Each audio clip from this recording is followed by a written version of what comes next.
बिस्मिल्लाहिर्रहमानिर्रहीम। अस्सलामुअलैकुम, welcome to my YouTube channel. Guys मैं आज आपके लेके आई हूँ बहुत ही मज़ेदार ईद स्पेशल रेसिपी, मटन आलू गोश्त की रेसिपी। ये आप देख सकते हैं कि मेरा आलू गोश्त कितना मज़ेदार और कितना ही डिलीशियस बना है और ये अच्छे तरीके से गला हुआ है और बहुत ही आसानी से बन जाता है। तो मैं आज की आपके साथ रेसिपी शेयर करने जा रही हूँ। मेरी रेसिपी को मुकम्मल देखिएगा और एज इट इज़ ट्राई कीजिएगा। इंशाल्लाह आपका जो सालन है आलू गोश्त वो भी बहुत ही मज़े का बनेगा।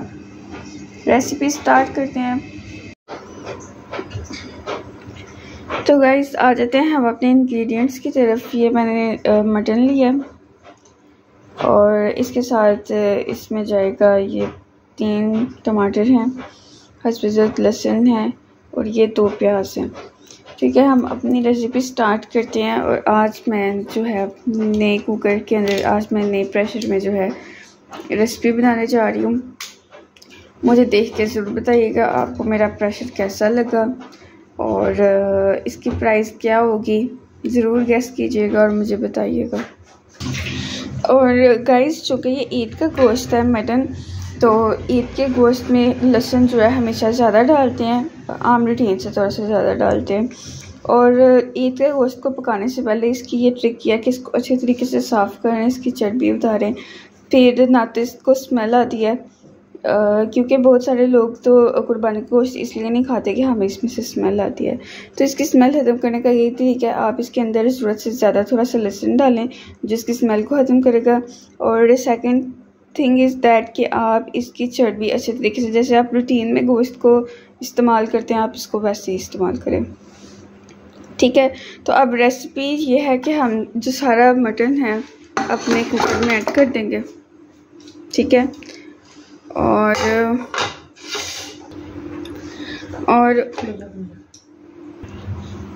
गाइस टमाटरों के अंदर ये जो गूदा होता है ये गलता बिल्कुल नहीं है, तो आपने इनको भी निकाल लेना हंडिया में डालने से पहले। और साथ ही हम ये सारी चीज़ें इसके अंदर ऐड करेंगे क्योंकि हम बना रहे हैं आलू गोश्त।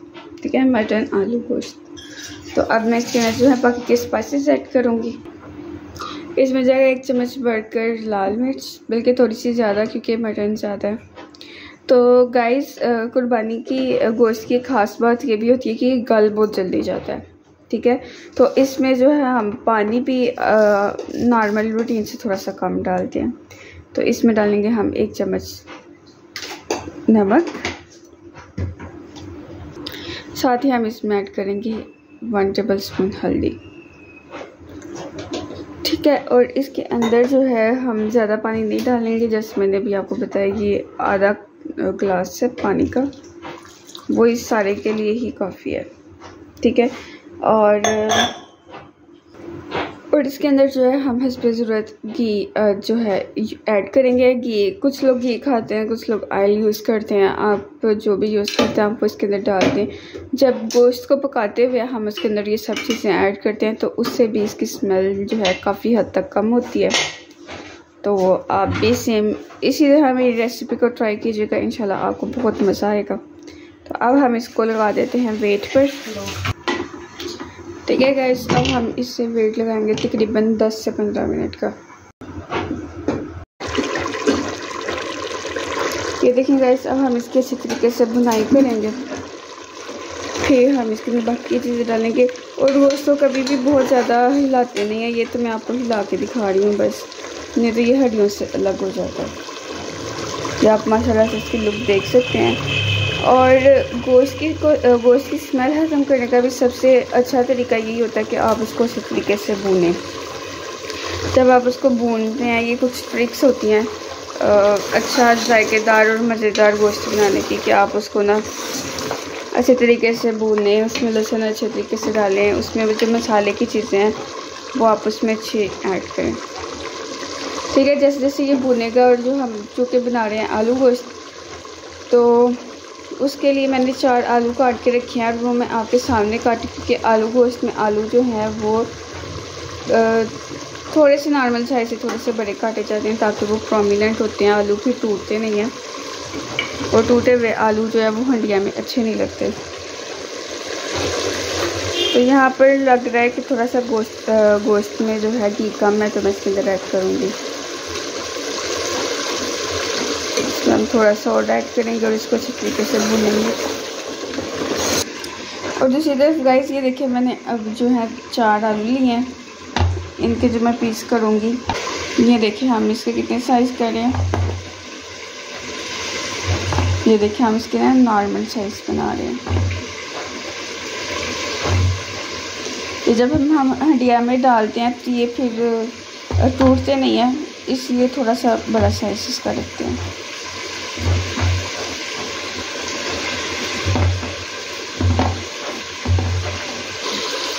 ये देखें गाइस माशाल्लाह से हमारा गोश्त जो अच्छी तरीके से भुन गया है। हमने सिर्फ 10 मिनट जो है इसकी बुनाई की है। इसको मज़ीद हम 2-4 मिनट और भूनेंगे अच्छे तरीके से।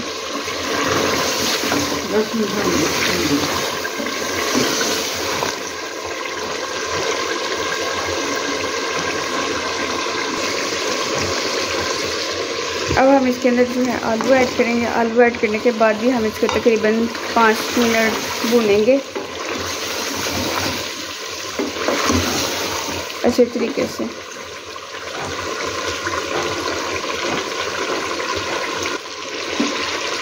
गाइस अब हम इसके अंदर जो है पानी डालेंगे तकरीबन 2-3 गिलास।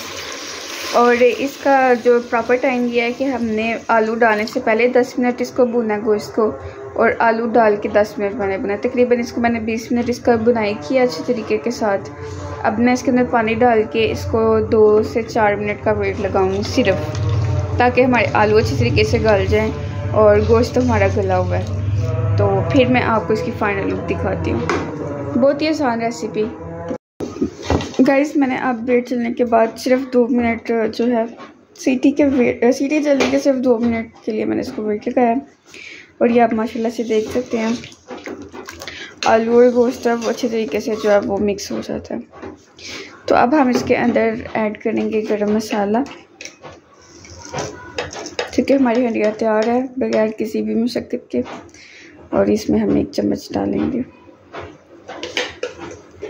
मेरे पास इस वक्त जो है वो हरा धनिया मौजूद नहीं है, नहीं तो मैं हरा धनिया बहुत ज़्यादा यूज़ करती हूँ अपने खाने में। तो हम इसको ऐसे हल्का हल्का सा हिला लेंगे ताकि ये अच्छे तरीके से मिक्स हो जाए सारे में। ठीक है, अब मैं आपको ये बाउल में भी डाल के दिखाती हूँ। इसके ऊपर हम बाद में गार्निशिंग करेंगे।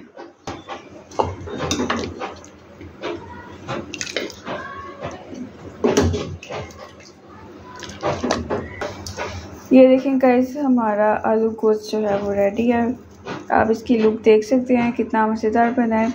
मेरी रेसिपी को ज़रूर ट्राई कीजिएगा। अगर आप मेरे चैनल पर नए हैं तो मेरे चैनल को सब्सक्राइब कर लें, बेल आइकन को प्रेस कर लें ताकि मेरी अच्छी वीडियोस जो हैं वो आपको मिलती रहें। मिलते हैं नेक्स्ट अच्छी सी रेसिपी के साथ। अल्लाह हाफिज़।